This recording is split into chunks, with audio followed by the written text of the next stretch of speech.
Unseen China. Are these places truly hidden or just never shown to you?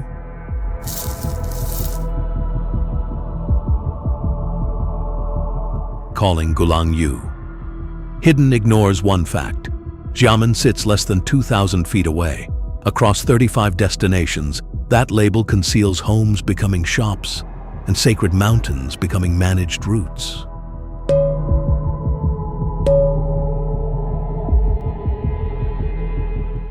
The word hidden changes what the camera asks us to notice.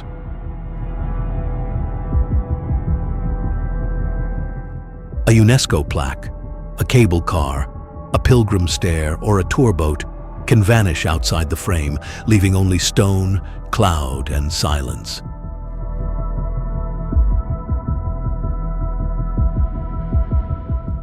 I want to test that framing against physical evidence.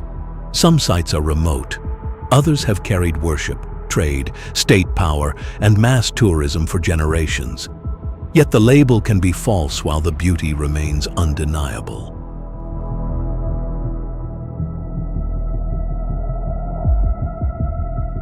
In this documentary, we examine 35 places to find where genuine isolation ends, where selective framing begins, and why that difference matters.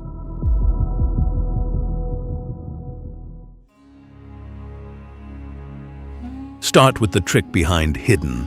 Gulangyu sits less than 2,000 feet from Xiamen, but the city is left outside the shot.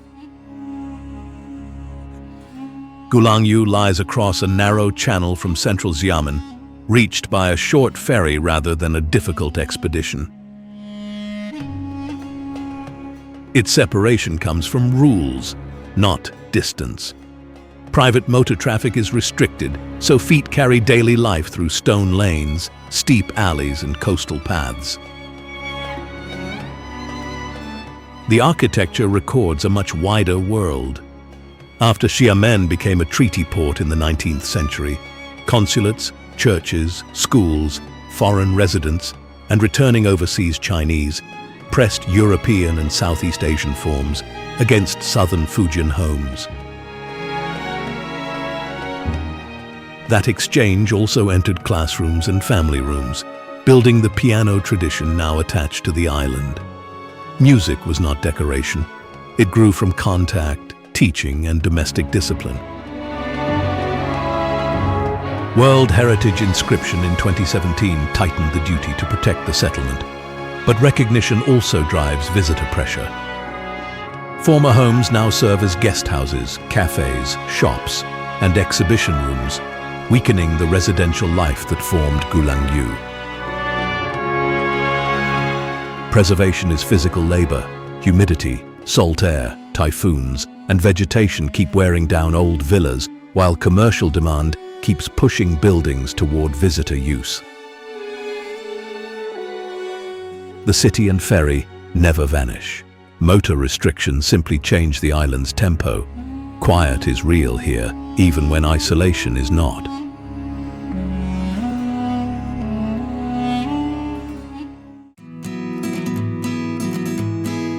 A mountain built around pilgrimage cannot honestly be called unknown. Mount Wutai is one of China's 4 sacred Buddhist mountains, its name drawn from 5 broad terrace-like summits above northern Shanxi. Its importance rests on worship, not secrecy. Wutai is closely associated with Manjusri, the bodhisattva of wisdom, and monasteries accumulated here across successive dynasties. Pilgrimage does not stop at one gate or hall. Worshippers move among monasteries in the central valley, then follow exposed routes toward the 5 high platforms. That movement forged an entire sacred landscape. Temple towns, white stupas, red walls, golden roofs, inscription stones, and long stairways. Across the wider mountain, old buildings preserve important traditions of Chinese timber construction. The mountain still controls the terms. Cool summers can turn quickly to summit wind and mist, while winter drives deep snow across courtyards and ridges. Roads, buses, hotels, and organized visitor areas remove any claim of isolation. They also reveal the infrastructure required to carry modern crowds into a landscape shaped for long-distance worship. Yet the crowd cannot compress Wutai. Distances between temples remain large, summit routes stay exposed, and clouds can swallow whole valleys beyond the busiest precincts. I reject the hidden label. Golden roofs, white stupas, and cloud-filled valleys render it irrelevant.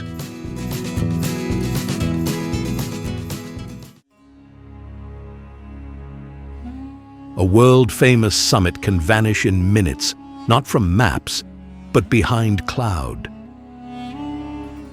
Mount Emei rises roughly 3,100 meters, one of China's 4 sacred Buddhist mountains, crowned by a golden Samantabhadra, nearly 160 feet high. This is not an isolated monument dropped onto a peak. Pilgrims traditionally approach through monasteries, forests, gates, and steep stone stairways, turning altitude into sustained work. The climb crosses major ecological zones. Humid subtropical growth gives way to cooler conifer forest and exposed summit conditions, while macaques hold their ground along the route. Emei is associated with Samantabhadra, or Puxian, whose virtues center on practice and compassionate action. At the summit, incense and repeated circling give those virtues physical form. Space is tight there. The Golden Hall, Silver Hall, statue, pilgrims, and ritual movement all occupy a narrow platform above deep slopes. Cable cars and crowded terraces make the hidden label impossible to defend. International fame and organized access bring large numbers straight to the summit. Yet access does not cancel strain. Altitude, slippery steps, sudden weather, and the pilgrim route keep the approach demanding after machinery shortens it. Clouds erase valleys within minutes, then open across ridges. Emei was never forgotten. Above the pilgrim steps, I understand why the exaggerated label stops mattering.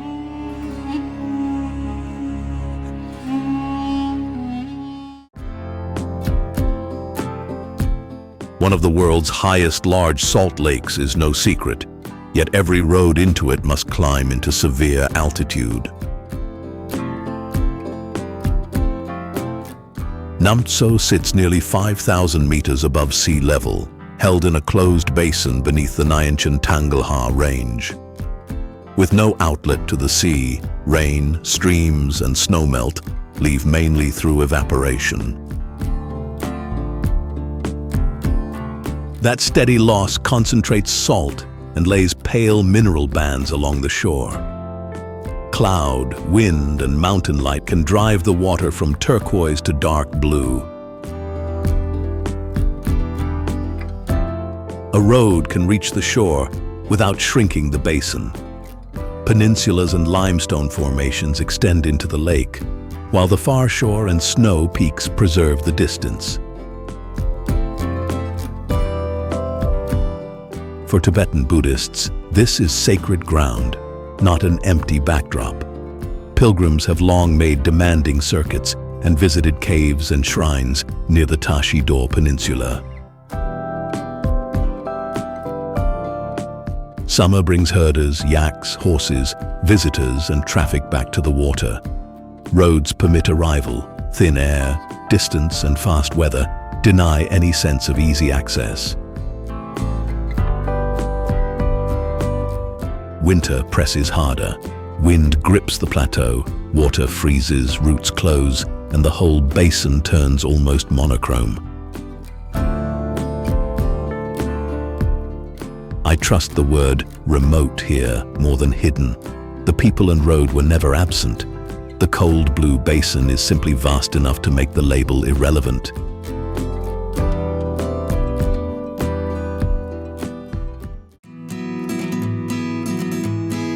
By the time mist lifts from Kanas, shuttle buses are already carrying visitors toward the lake. Dragon stories do the rest. Kanas occupies a glacial valley in Xinjiang's Altai Mountains, where meltwater and the Kanas River feed its depths. The setting is remote by national standards, not untouched by organized tourism. Suspended minerals, forest reflections, cloud and changing light push the water from gray-blue to turquoise and green. The surrounding taiga is unusual within China. Siberian larch, fir, spruce, pine, and birch mark a northern transition toward Mongolia and Siberia. At dawn, temperature differences can hold mist above the lake before the slopes emerge. That concealment is weather, not evidence that people never found the place. Beyond the viewpoints, Tuvan and Kazakh communities keep this a lived landscape. Wooden houses, horses, livestock, and seasonal work carry more weight than the word hidden. Stories still place a giant creature, sometimes a dragon, in the dark water. No reliable evidence confirms it, but mist and unexplained shapes keep the account alive. Boardwalks and observation platforms expose the modern bargain. Organized access channels crowds, while terrain and weather preserve distance. I rarely accept mystery as a sales label. At Kanas, the glacial valley, northern forest, working settlements, and uncertain water make the claim unusually hard to dismiss.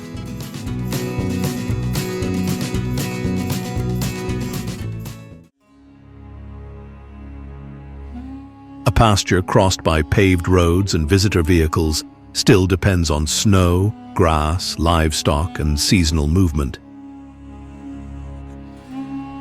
Nalati lies beneath the Tian Shan Mountains, where high summer pasture meets conifer forest, river terraces, and snow-fed streams.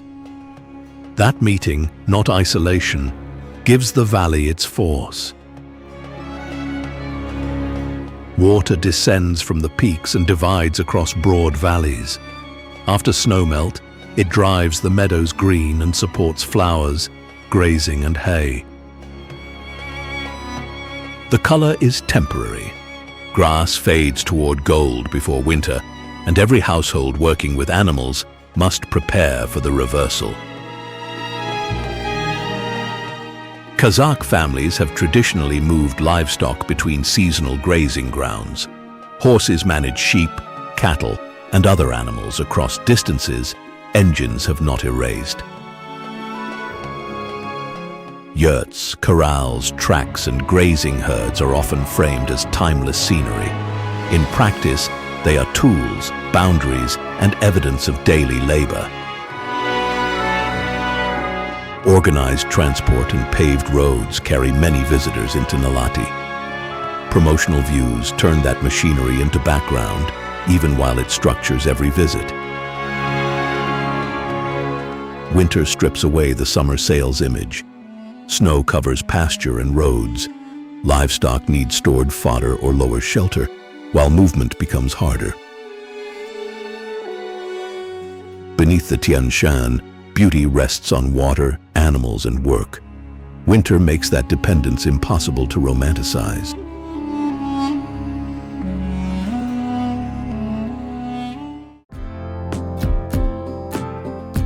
Highways, farms, cycling routes, and viewing areas meet Qinghai Lake's shore.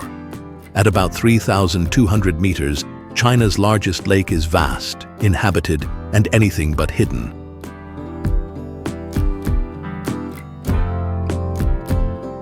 Its scale begins with a trap in the land. Rivers and rain feed the basin, but no outlet reaches the ocean. Evaporation removes water and leaves salt behind.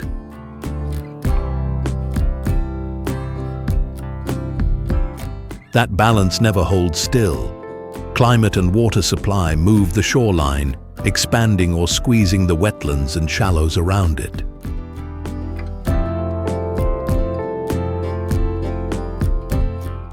Those margins are working ground for migratory gulls, geese, cormorants, and other birds crossing major Asian flyways. Roads and crowds press close to breeding and resting areas that need quiet.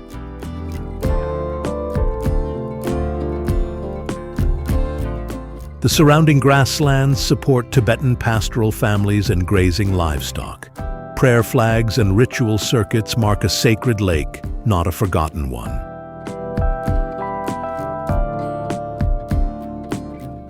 Summer adds bands of yellow rapeseed beside blue water and pasture. Winter freezes large sections, strips away most seasonal tourism, and exposes how sharply access can rise and fall.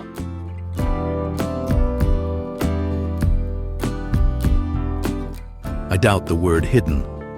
Too much life and infrastructure must be cropped out to make it fit. Yet still water, prayer flags, and massed birds make that argument feel irrelevant.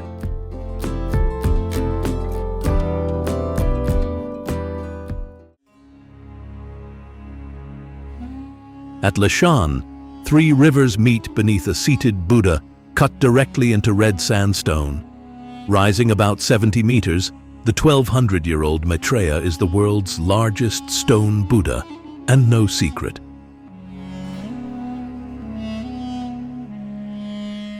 A monk named Haitong is traditionally credited with starting the work after seeing dangerous currents place passing boats at risk.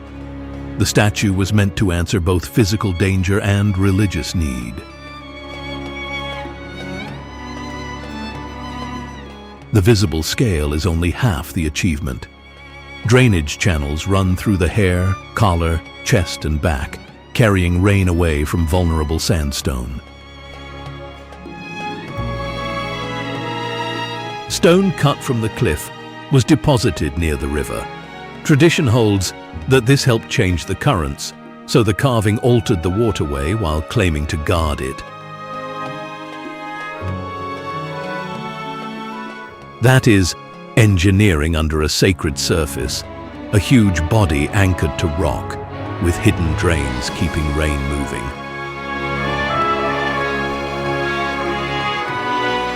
Today, riverboats pass below while visitors descend crowded cliff stairways beside the head, shoulders, and feet.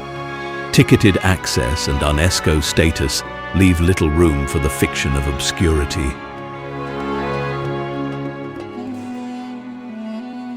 Fame brings another pressure. Moisture, pollution, vegetation, and sandstone erosion demand continuing conservation because scale does not make rock invulnerable. I cannot call it hidden. Its fixed gaze over 3 rivers reduces that label to a footnote.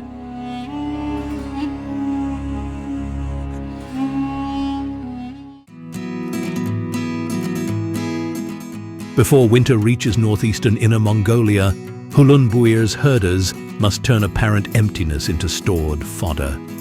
Steppe, wetlands, lakes, the Ergun River, and greater Khingan forests form an immense workplace. The apparent emptiness supports Mongol pastoral traditions and the work of Dar, Yawenki, and Russian-influenced border communities. This is inhabited land, not a blank space beyond the map. Horses, cattle, and sheep must be moved, watched, watered, and protected. Distance enlarges every task, from reaching pasture to checking animal health. Summer grass does not end the pressure. Herders cut hay and store fodder before a long winter seals pasture under snow and drives temperatures far below freezing. The 4 seasons are operational, not decorative. Dry spring wind, rapid summer growth, golden autumn, then winter white. Each shift changes where animals can feed and how far people must move. Rivers and wetlands break the grassland and give migratory birds critical habitat. Roads, fences, vehicles, communications links, Jia camps, and modern settlements reveal the infrastructure usually cropped from the frame. Modern links do not lessen the work. They reveal how people sustain life across these distances. Green, gold, then winter white. This land needs no secrecy. Its distances still make every label look small.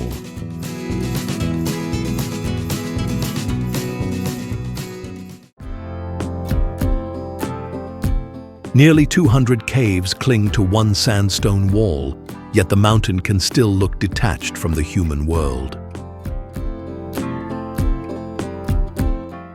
Work began around the late 4th and early 5th centuries as Buddhism moved along routes linking central China with the Silk Road. Its name recalls a stacked sheaf of wheat. That softer image ends at the cliff, where shrines hang above the forest. Coarse sandstone could not hold the finest detail, so artisans built clay figures over wooden or stone frames. That choice preserved delicate faces, folded robes, and measured gestures at a scale bare rock resisted. Thousands of figures and mural fragments remain, some in dim chambers, others fixed to the open facade. Their survival is not passive. Earthquakes, erosion, and structural failure stripped away many original passages. The red-railed walkways include later reconstruction, holding access against a cliff that keeps changing. Snow and forest strengthen the illusion of isolation, yet this preserved religious complex survives through continuing engineering. I still question the word hidden, but it fits Maijishan better than most. Not because the site is small, but because faded figures and red paths occupy a cliff that seems cut off from the forest. Here, doubt gives way to respect.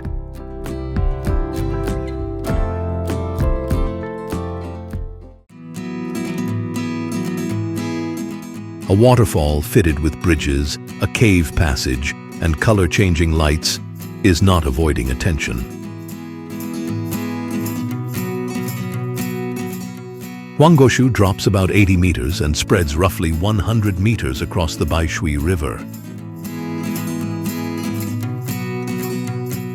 That scale belongs to a larger karst landscape, where water cuts through limestone channels, caves, pools, and a chain of falls. Huanggoshu is not one isolated edge. It is the dominant drop-in terrain shaped by moving water. Monsoon rain changes the flow completely. In the wet season, separate streams merge into a heavy curtain. Spray fills the gorge, and nearby paths take the full force. During drier months, the channels pull apart and expose more rock. The spectacle shrinks, but the mechanism becomes clearer. Rain gathers across the watershed, enters the river, and accelerates through karst ground. The water curtain cave pushes the contradiction further. A built passage runs behind the falling river, with openings that carry its noise and spray inside the cliff. Stone bridges, stairs, roads, viewing platforms, and night lighting make the tourist machine impossible to crop out honestly. Blue, purple, red, and yellow light alter the surface after dark, but they add no weight to the water. Roads organize the crowd and lamps color the drop, but monsoon water still controls the gorge.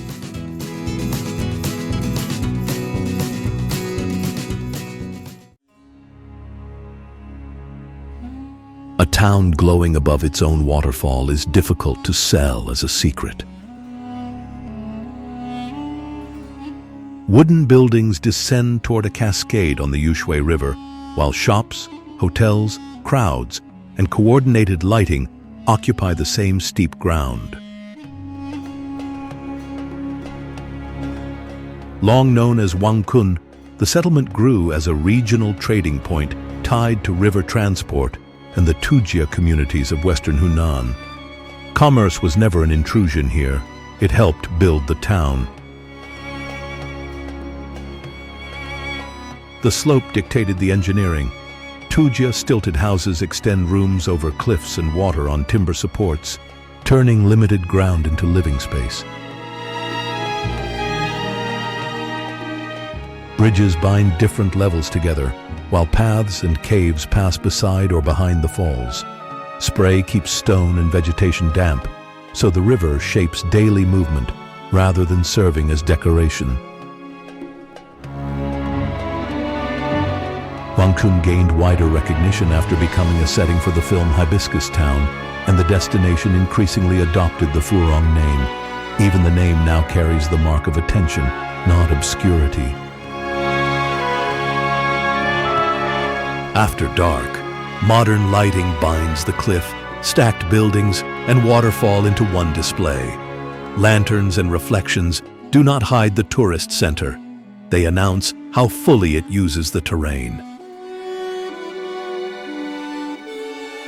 I doubt the secret. Furong earns attention by turning steep ground and falling water into spectacle.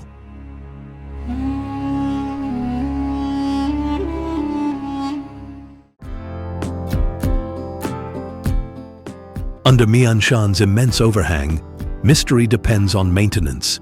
Roads, tunnels, timber, and repair crews keep the shrines reachable.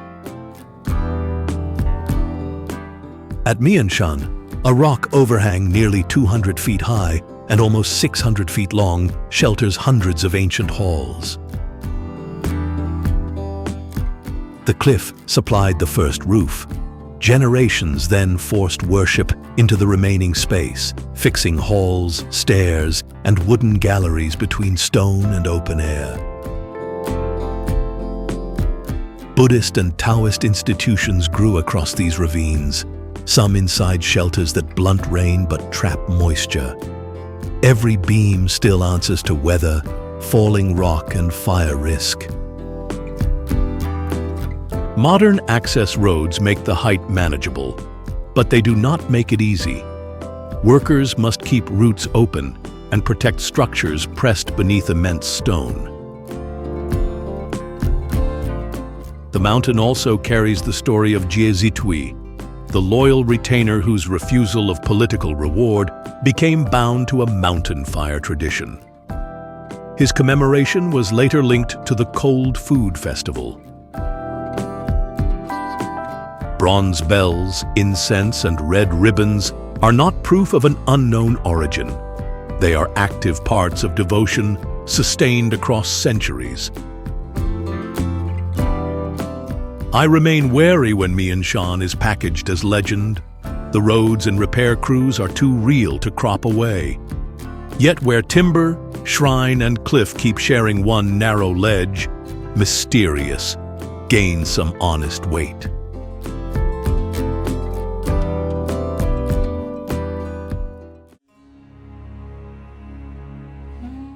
A place with more than 50,000 carved figures cannot honestly be sold as forgotten.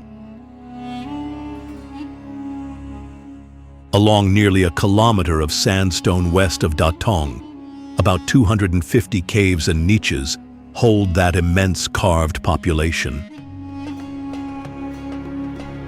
Most of the major work belongs to the Northern Wei dynasty in the 5th and early 6th centuries. Rulers turned Buddhist devotion into imperial scale.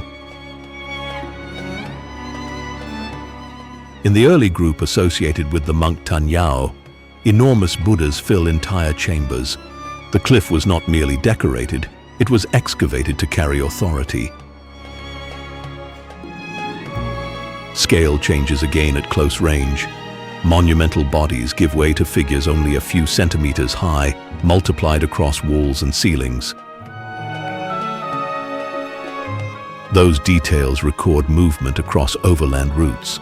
Northern Chinese, Central Asian and Indian Buddhist traditions met here, then became folds, ornaments, and gestures cut into sandstone. The bare sandstone is incomplete evidence. Traces of pigment show that many surfaces once carried bright color. What looks restrained today was built to overwhelm. Wind, water, temperature shifts, industrial pollution, and visitor humidity keep wearing at fragile detail. Fame has not made sandstone durable, so monitoring and access controls now protect what remains. A kilometer of cliff advances, chamber after chamber, figure after figure. Accumulated scale is Xinjiang's strongest argument.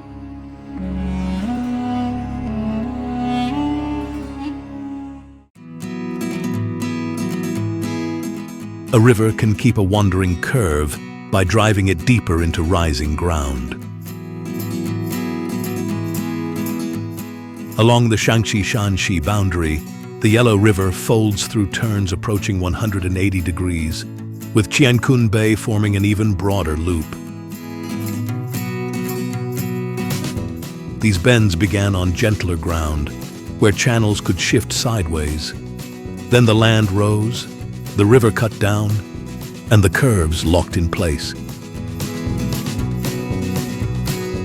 The result is not a single impact, but long pressure. Water cuts the floor, while ridges force the inherited route around them. Above the gorge, fine wind-blown loess covers much of the plateau. Concentrated runoff strips it quickly, while harder rock below resists and holds the cliffs and ledges. That erosion also enters the river. Sediment loads the water with its muddy color, builds shifting bars, and keeps the channel under constant revision. From an overlook, the immediate walls can look largely untouched. Pull the frame wider, and roads, villages, orchards, and cultivated terraces occupy the plateau.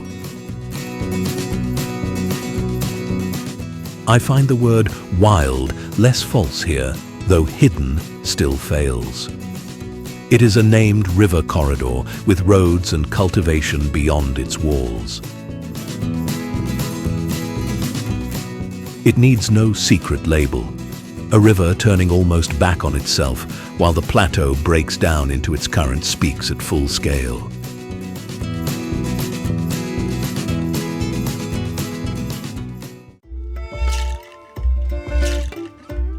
Thousands of stone blades crowd a managed attraction, yet the landscape is still sold as hidden.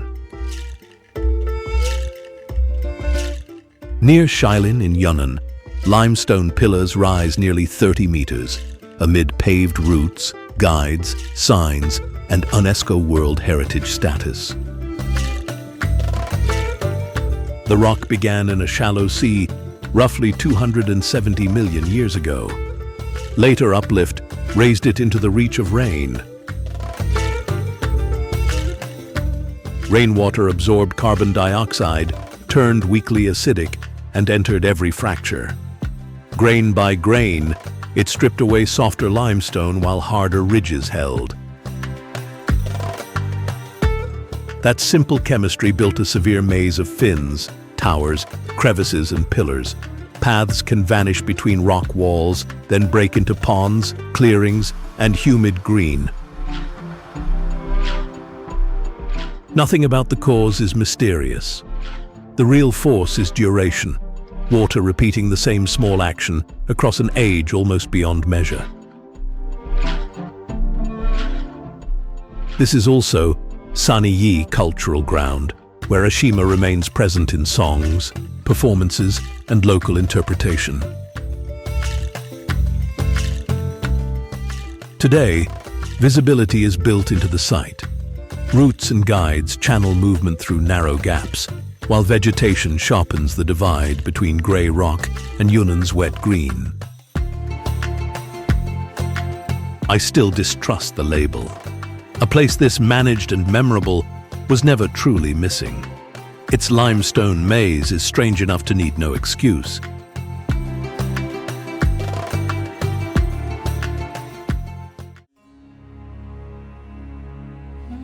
A city ringed by 6 kilometers of brick cannot pose as a secret. For roughly 600 years, Pingyao's walls and 6 main gates have held a county city's street plan intact. During the Qing dynasty, Pingyao merchants built remittance networks that reached across China. Xinjiang became known as an early draft bank, moving money through paper accounts instead of hauling silver along exposed roads. That change was financial engineering, paper-cut weight, delay, and risk, allowing a walled county city to command business far beyond its gates. The profits still register in courtyard compounds. Restrained street fronts open through several courts, carrying business at the entrance and family life deeper inside. Pingyao remains inhabited, but ticketed compounds, hotels, lantern displays, and visitor traffic now turn preservation into an economy. The old city is not outside commerce. Commerce has occupied this plan for centuries. I distrust the romance of red lanterns. Staging can reduce a working city to a film set. Yet evening light across 600 years of grey roofs makes the historical drama difficult to resist. Pingyao needs no secret label. Brick enclosure and paper finance already give it the weight of an age built by walls, ledgers, households, and trade.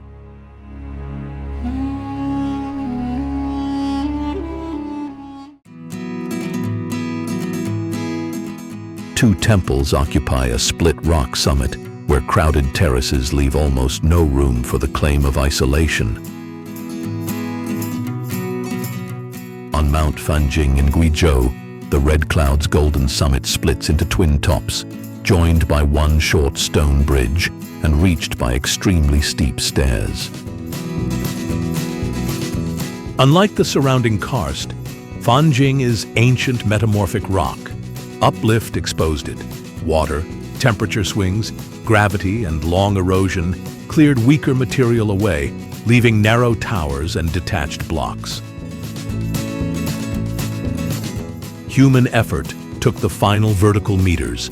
Stone stairs, red railings, small pavilions, and the bridge-secure worship space on slopes that offer almost no spare ground. The mountain became a Buddhist site, associated especially with Maitreya. Below, changing elevation protects subtropical forest, the rare Guizhou snub-nosed monkey, and the Fanjing shan fir found only here. Conditions can tighten within minutes. Cloud, frost, rain, and rapid temperature shifts hide the pinnacles, slick the steps, and compress movement on the summit. Cableways solve the long ascent for many visitors, but they also feed crowded terraces and bottlenecks. Heavy foot traffic presses against narrow sacred space and sensitive habitat. I cannot call a summit this crowded unknown. Still, temples fixed to those separated rock crowns make the hidden label irrelevant. The stairs, bridge, and exposed height are already enough.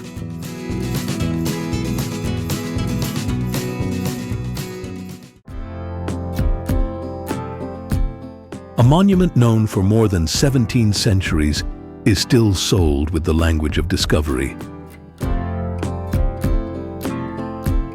A tower has occupied this strategic edge of Dongting Lake since the Three Kingdoms period, though rebuilding means the present structure is not 1,700 years of unchanged material. That distinction matters.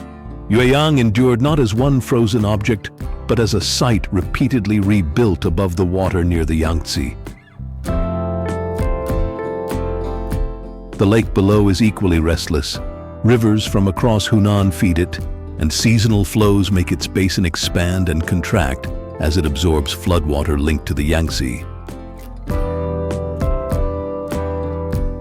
Water levels shift reeds, wetlands, fishing grounds, cargo lanes, and the work of boat crews. The calm surface masks a flood burden that reaches settlements beyond the frame. In the 11th century, Fan Zhongyan's memorial to Yueyang Tower made this view an argument about public duty, hardship, and responsibility. The landmark was famous long before modern promotion found a new label for it. Haze can erase the far shore, joining lake and sky. At sunset, 3 golden roofs sharpen above the moving vessels. Cargo and fishing boats keep crossing below the tower, tying the literary view to a working lake. Still, roofs and boats at dusk defeat the sail's pitch. Yueyang needs no invented secrecy.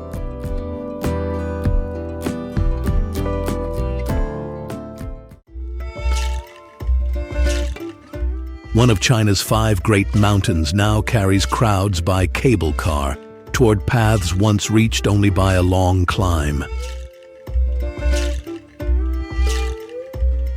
Its pilgrimage routes bind 5 granite peaks with staircases, chains, gates, and cliff-cut passages. The peaks form a compact mass of pale granite in Shanxi, where every route must negotiate steep ridges rather than open ground. Rain, ice, snow, and high winds strip away any margin for carelessness. Taoist temples and hermit traditions gave religious weight to caves and summits already difficult to reach. Faith did not tame the terrain. It accepted the climb as part of the meaning. Today, railings, queues, cameras, cable cars, and rescue crews expose the weakness in the hidden label. This is a managed mountain, not an unknown one. The famous plank route makes that control explicit. Harnesses and regulated access reduce the hazard, but the narrow boards cannot widen the granite wall or remove the steep exposure. Sunrise crowds gather on East Peak, while South Peak delivers the highest and most exposed ground. Access has changed. Gravity has not. I reject the claim of secrecy most strongly here. Mount Hua earns awe without it. Infrastructure reaches the ridge, but the ridge still dictates every move.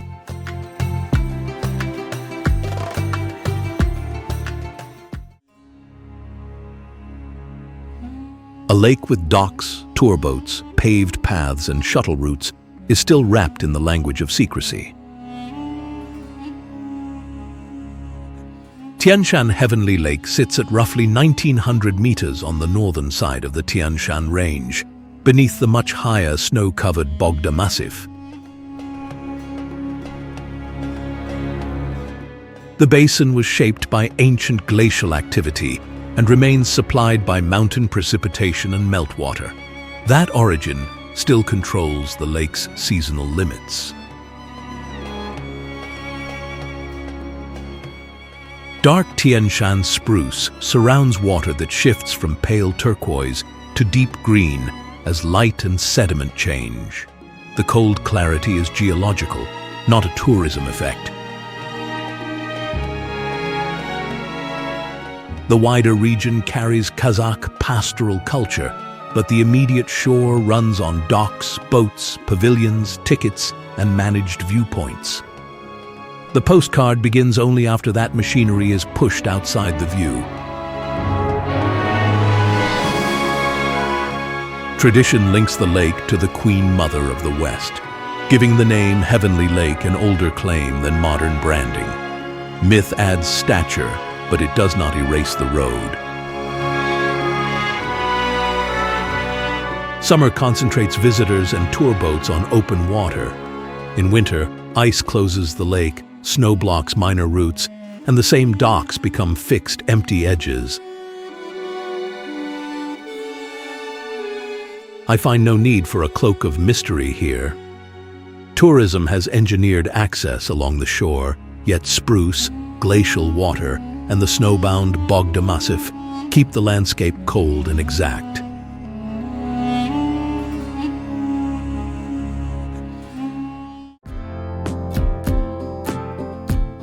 At Qiao Mountain, the uncertainty is no longer access, but evidence. The honored ruler stands beyond verified history. For over 2,000 years, emperors, officials, communities, and ordinary worshippers have carried incense to Qiao Mountain. Huangdi, or Xuanyuan, stands at the legendary beginning of Chinese civilization. His biography is not securely documented. The mound carries inherited belief, not archaeological proof. That distinction does not weaken the site. It explains why ceremony matters more here than physical proof. Repetition gave the legend weight. Rulers claimed continuity here. Later officials and modern delegations renewed the bond with shared ancestry. Large rites around Qingming still make that national visibility impossible to crop away. The route itself imposes order. Gates, courtyards, stone inscriptions, ceremonial halls, incense spaces. Then, the mound. Architecture turns remembrance into measured movement and gives a figure beyond conventional history a physical address. More than 86,000 cypresses cover the mountain around it.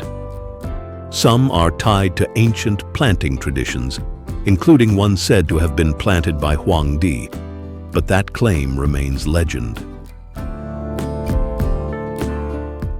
I question the label hidden. Crowds and state ceremony belong here. Yet the old cypress canopy and incense smoke prove that fame has not stripped Qiao Mountain of its solemn force.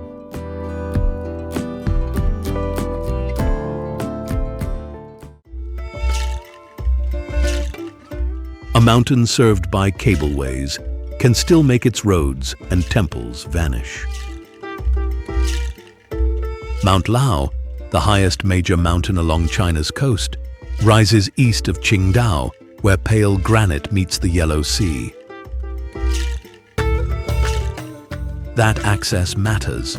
Calling the mountain hidden requires cropping out roads, temple visitors, coastal villages, and the machinery that carries people uphill. But access does not settle the mountain. Its granite formed deep underground, then rose into the reach of water, salt-heavy air, frost, and long weathering. Those forces rounded some blocks and split others into towers and slabs. Millions of years built the ground that later stories would occupy. Taoist temples grew around springs, caves, and sheltered valleys, where discipline and withdrawal mattered more than spectacle. Taiping Palace belongs to that practical sacred geography. Legend then tied Qin Shi Huang's search for immortality to expeditions seeking islands or an elixir. History and later tradition are tangled. The mountain does not need the claim. I resist mystery this neatly packaged. Pale rock, temples, sea, and an emperor chasing endless life. But moist sea air climbs, condenses, and blots out the paths.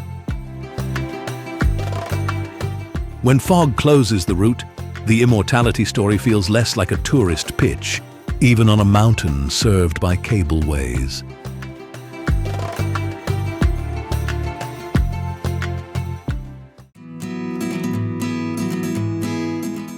At roughly 4,400 meters, a lake threaded by roads can still be sold as empty wilderness. Yamdrok's branching arms run between dry Tibetan mountains, and no high pass reveals the whole body of water at once. That broken view strengthens the illusion. Each turquoise bend seems separate, while peninsulas and ridges hide the basin's full scale. The color is not a fixed filter. Clear high-altitude light, depth, and suspended minerals shift the water from hard blue to green as clouds cross. The word remote fits better than unknown.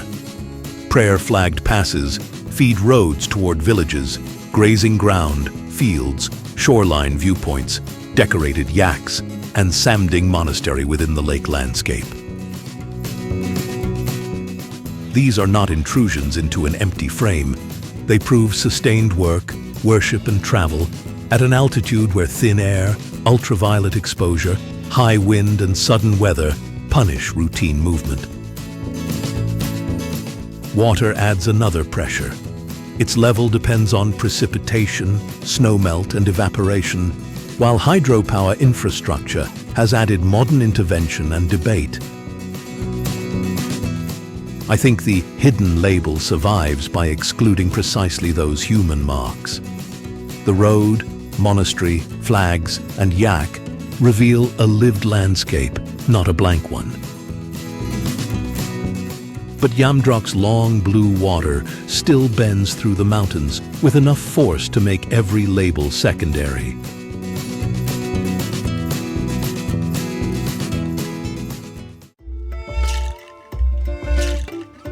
A mountain promoted as hidden carries one of the most public religious identities in China. Mount Jiuhua is one of the country's 4 sacred Buddhist mountains, shaped by more than 1,000 years of pilgrimage. Devotion centers on Dizang, the bodhisattva bound to vows of aid in realms of hardship. The 8th century Korean monk Jin Qiaojue gave that faith a human anchor. Pilgrims do not advance toward one final monument. They climb through incense halls, stairways, monasteries, and sacred halls between the temple town and high ridges. Faith is measured in repeated ascent, in offerings carried uphill, and in passage from crowded courtyards into pine and bamboo. Mist can erase the roads and leave a cliff temple apparently alone. But cableways, hotels, busy terraces, and a giant modern statue remain just beyond the selected frame. This is where the hidden label breaks down. Isolation can last for one photograph, while worship, trade, transport, and maintenance keep the mountain working every day. Rain and humidity wear stone steps and wooden halls. Vegetation presses back, so preservation requires steady labor rather than passive reverence. Cloud can isolate one cliff temple for a moment, worship, trade, and maintenance reconnected as soon as the view widens.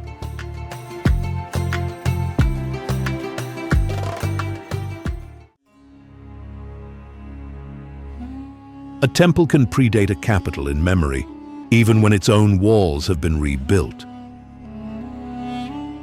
Tanje traces its foundation to the early 4th century, and a popular saying places the monastery before Beijing itself. The saying carries historical weight, not proof that every beam survived. Fires, decline, repairs, and imperial patronage repeatedly reshaped the complex. That is, continuity under pressure. Each generation inherited a sanctuary, then replaced roofs, columns, gates, and courts when damage demanded it.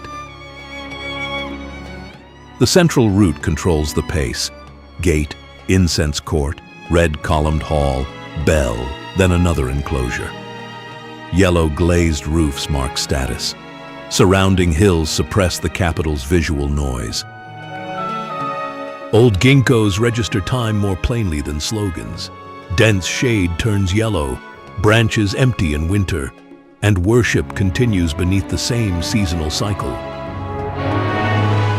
Beyond the main halls, a pagoda forest preserves memorial structures for earlier monks. They give the temple's age physical depth beyond a single famous date. Modern roads carry visitors from Beijing. Layered courtyards absorb that traffic, separating arrival, incense, and prayer without pretending the metropolis has vanished.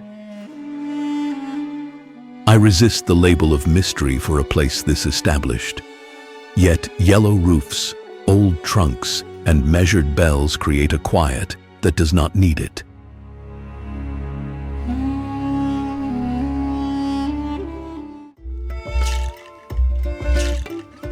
This mausoleum honors a ruler whose confirmed grave is not inside it. In the Ordos region of Inner Mongolia, public halls hold more than 8 centuries of memory, while the actual burial place remains unknown. The architecture states its purpose without hesitation.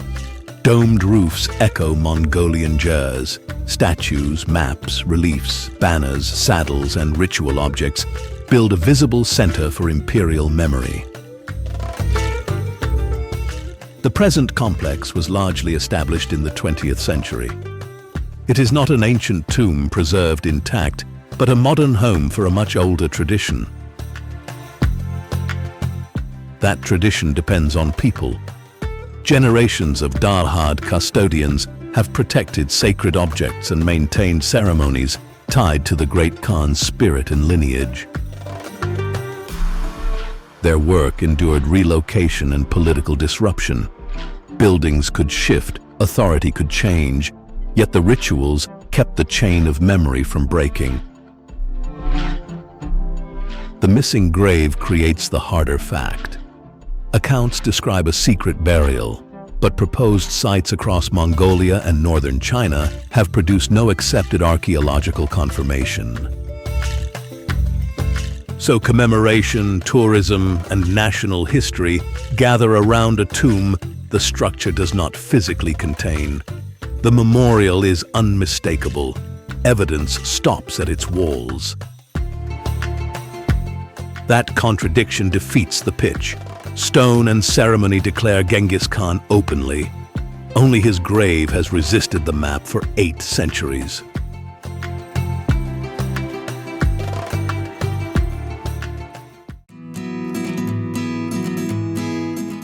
An ancient town runs on tram rails, museum halls, tea trade, and residents' daily errands. West of Chengdu, Anrin's strongest architectural stamp comes not from a sealed medieval world, but from the late Qing and Republican periods. Wealthy local families built gray brick mansions, formal courtyards, gateways, schools, and commercial streets.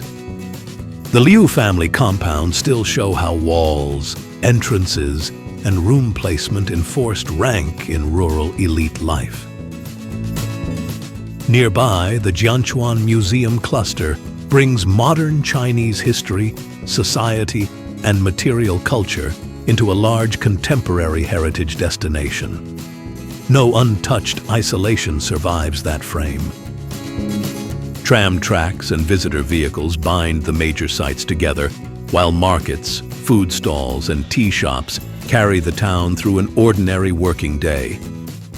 The rails do not weaken Anrin. They expose the selective framing behind the word hidden. Bird cages hang near carved masonry. Bonsai, umbrellas, and street seating turn preserved architecture back into occupied space.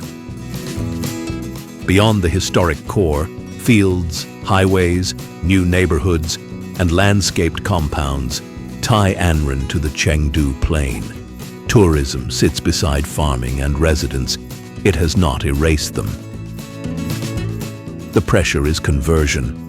Every museum route and visitor service raises the stakes for the errands, tea trade, and residents that keep Anren lived in. Its appeal survives because ordinary life, not false secrecy, occupies the old brick. A plain gray cliff beside the Yi River has been cut into more than 2,300 caves and niches. Together, they hold nearly 110,000 Buddhist figures, from tiny votive carvings to a Buddha about 17 meters high. Major carving began after the Northern Wei court moved its capital to Luoyang more than 1,500 years ago. Later dynasties extended the work, with Tang patronage driving its greatest scale. This was sustained labor against limestone, chambers cut inward, surfaces leveled, then figures carved from hand-sized reliefs to monumental statues. The river path controls the reveal. Small halos and repeated Buddhas gather first. Only later do the monumental courts take command. At Fengxian Temple, the great Vairocana sits among disciples, bodhisattvas, kings, and muscular guardians. Imperial patronage under Wu Zetian gave this court its commanding scale. Thousands of inscriptions preserve donors, prayers, dates, and acts of merit, turning carved stone into a record of public devotion. Weather and water still press the cliff. Earlier damage and removed figures have left gaps that preservation cannot hide. I cannot call Longmen concealed, but the slow shift from blank wall to carved multitude still earns its shock.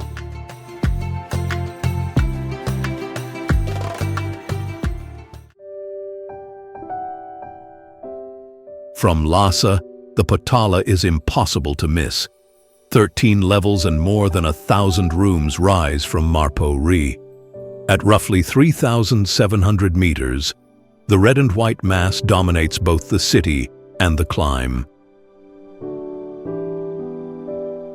A palace tradition reaches back to Songtsen Gampo in the 7th century, but the immense structure seen today began in the 17th under the 5th Dalai Lama.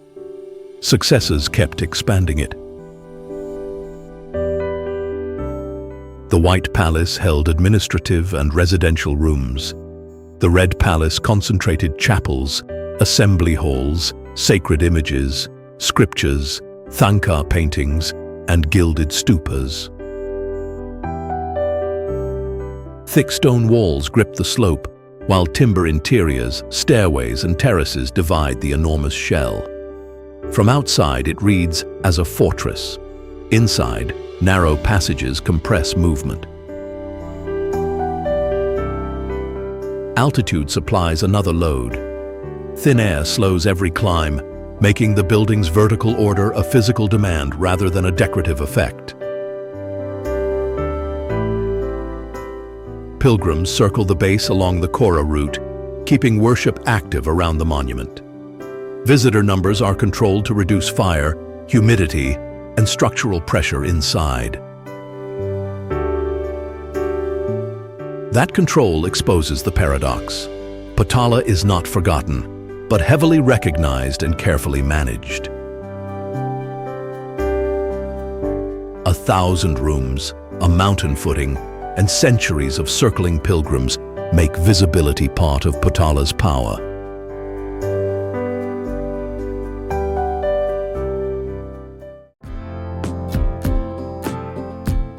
Night crowds follow Lijiang's old canals past bars, hotels, and shops. UNESCO inscription arrived in 1997, 1 year after an earthquake damaged the streets, recognition and rebuilding entering almost together.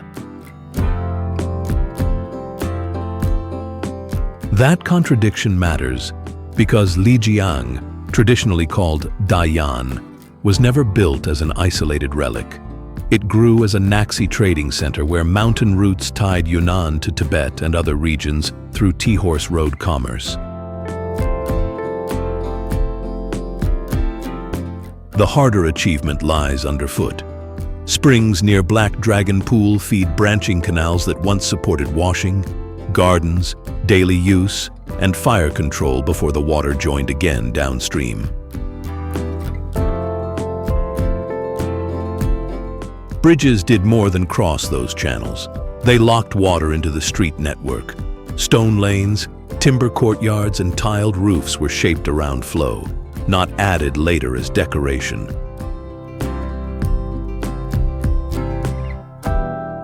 Rebuilding preserved the town after the earthquake, then global recognition accelerated tourism. Heritage demand brought repairs and income, but changed who could live and work behind the wooden fronts. The pedestrian streets and modern city end any claim of concealment. No honest account can omit the commerce, crowds, lighting, and machinery of a major destination. Yet beneath Jade Dragon Snow Mountain, Lijiang's tiled, water-managed core still earns its fame.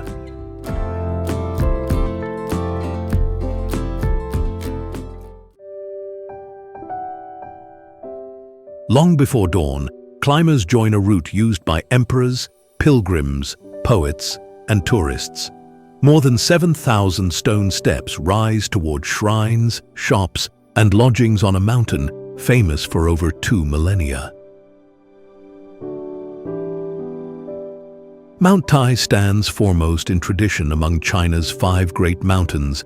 Facing the eastern horizon, rulers tied to renewal and order. Emperors used rare summit and lowland ceremonies to proclaim political legitimacy. The route turned power into physical proof. Gates, cypress-lined passages, temples, cliff inscriptions, and carved steles forced each generation to move through the marks left by the last. At the 18 bends, the stairs steepened toward the south heavenly gate. Beyond it, a summit settlement of shrines, courtyards, shops, and lodgings crowds the sacred ground. Today, buses and cableways shorten the climb, while many visitors still start at night and push upward for dawn. The mountain is managed, commercial, and unmistakably famous. That does not erase the strain. The steps still load the legs and bind visitors to the eastern approach used by pilgrims, officials, poets, and emperors. The hidden claim fails, but the mountain's weight does not. 7,000 steps and eastern dawn have made fame part of Mount Tai's ritual.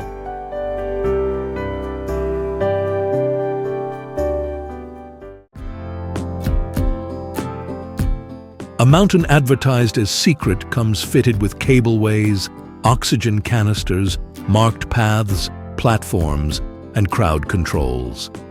The machinery climbs toward Glacier Park, while 13 peaks rise above Lijiang, the highest reaching about 5,600 meters.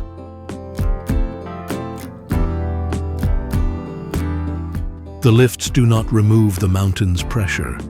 Cold, thin air and fast weather changes can bring headaches and force a quick descent, even after engineering has shortened the climb. Elevation compresses entire environments onto one massif. River valleys and broadleaf forest give way to conifers, alpine meadow, bare rock, snowfields, and small temperate glaciers.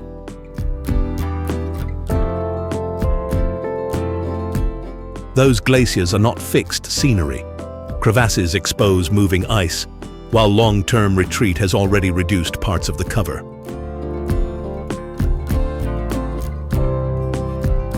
Lower down, mineral-rich water gathers in the intense blue pools and stepped channels of Blue Moon Valley. Roads and bridges make access easier, but they also concentrate pressure in a fragile high-altitude landscape. The massif remains sacred in Naxi tradition and dominates the basin as both barrier and landmark. That cultural weight is harder to crop away than a viewing deck.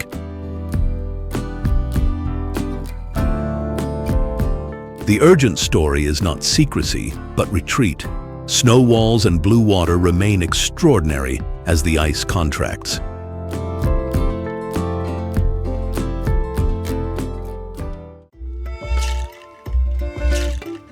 Here, hidden is a physical condition. Red walls close around a passage where sunlight can shrink to a thin beam. Near Kuka, uplift tilted and fractured sandstone and conglomerate into a corridor that narrows to slots. Iron in the rock supplies the red, orange, and brown. Sun angle does the rest, driving bright faces toward maroon and purple as shade takes hold. No building occupies these tight sections. The canyon needs no statue, temple, or tower to establish scale. The work belongs to uplift and runoff. Water found the fractures, cut deeper, and left a sandy floor beneath walls that bend out of sight. That force is still active. Rare storms can drive water, mud, and debris through the confined channel, leaving little room to move clear. Managed entry and footpaths make it accessible, so the label still deserves scrutiny. Trade and worship shaped the old oasis region of Kucha. That history sits outside this narrow frame. Inside, however, only stone, shadow, echoes, and flood-shaped debris remain. I find that restraint more convincing than another promise of untouched isolation. Tianshan earns the word differently. Terrain closes the view, while flood marks show that the enclosure is active, not untouched.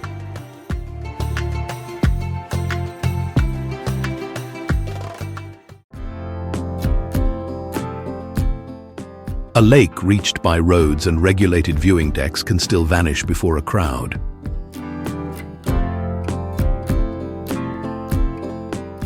Nearly 2,200 meters above sea level, Heaven Lake sits inside a volcanic caldera, ringed by 16 jagged peaks and frequently sealed by cloud.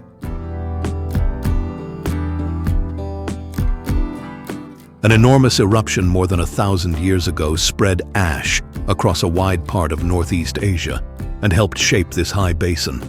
That old force has not become irrelevant. The volcano remains scientifically monitored.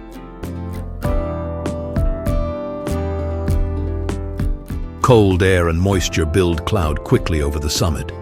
Even during visitor season, a clear view may open for only minutes before the lake disappears again.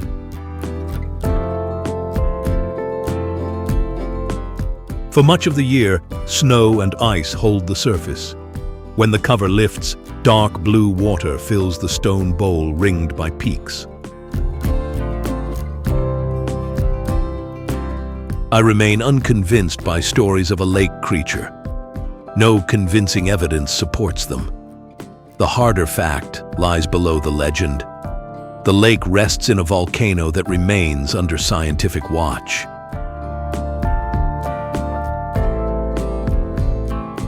Roads, vehicles, boardwalks, and regulated viewing areas carry large crowds toward the rim. Yet weather can break the schedule in minutes. Roads and vehicles still answer to cold air and cloud.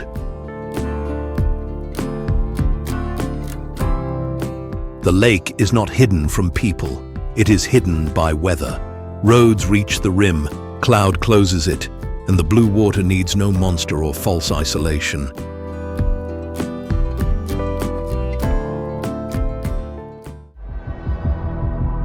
I no longer treat hidden as a fact. It is a camera angle, built by cutting away roads, gates, worshippers, shops, and the labor that keeps stone accessible.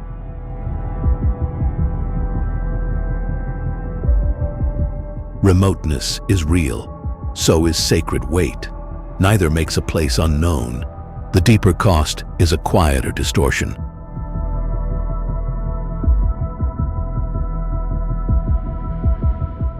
Once living towns become secret discoveries, residents turn into background, faith becomes scenery, and monuments lose the power that made them matter.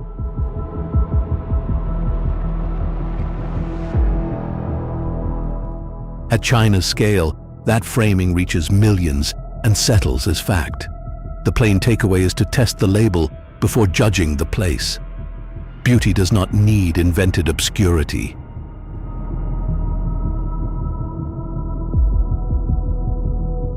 These mountains and carved cliffs carry force without it. Their names will shape what visitors value, what authorities preserve, and which version of China enters the global record.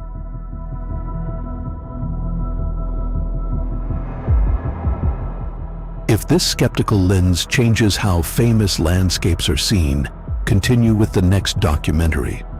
The point is not to chase secrets, but to test the labels that manufacture them.